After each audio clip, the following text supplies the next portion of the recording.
Call from... It's Chance, Chelsea. Oh, my God. Press 1. To send a voicemail, press 2. This is my ex-boyfriend.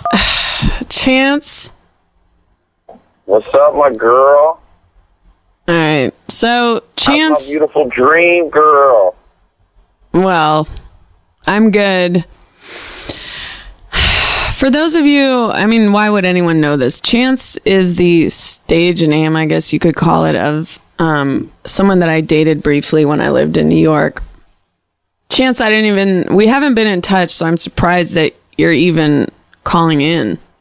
Well, Boo, I've been listening to your podcast, and I'm just so proud of you, girl. I just knew that, like, you would just set your mind to something and make it beautiful, you know? It's like you have so much beauty inside of you, and to see it now expressed like this, like, shit, even, like, without the support of a man around, and you've just done it.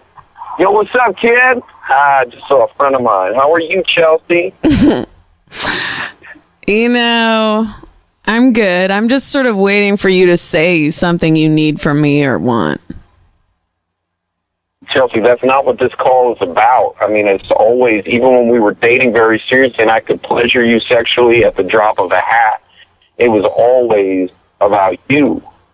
And I'm just so proud, and it's great to see a fellow podcaster putting something out there that she believes in. You have a podcast? Yeah, it's called Take a Chance on This, and it's like about spoken word. It's like a spoken word call-in show. So, like, I have callers. Oh, you have a call-in show now? You have a call-in show now? Really? Yeah, it's called Take a Chance on This, because my name is Chance, and every opportunity and experience basically is an opportunity to take a chance, and that's what I think you've done on your call-in podcast, as I am doing on the first episode of my call-in podcast that I have been planning for months before hearing yours. Wait a minute. You're telling me you've been planning a call-in podcast for months prior to mine, and then... Basically, Chelsea, that's what I'm saying. So then you're going to start it soon, but what on paper, really what's happening is you heard mine, and now you're going to start one. But Chelsea, a few corrections on what you just said previously. Like, obviously, like, you know, there's nothing on paper. Like Jay-Z, I do not write anything down because I've had to memorize my rhymes and my thoughts. You guys are you and Jay-Z. As far as it being on paper. Mm-hmm. Second, if you know anything about me, it's that I'm a perfectionist. So, like, I've been thinking about this and ruminating and culminating all of my ideas. I never really thought of you as a thinker. Okay, well, that was maybe one reason the relationship didn't work out, is because you belittled me with your thoughts about my intelligence level, even though, if I remember correctly, it was me who almost got that NAACP award. Yeah.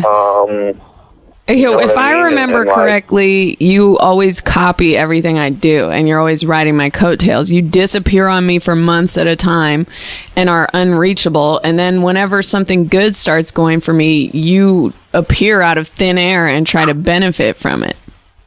I mean, as in terms of, like, karma, that's what you want to call it. Like, the world comes, and you know that the world acts in mysterious ways, and the power, Jah, will call it, that's what life is. You know what I mean? So basically... Did you just say Jah?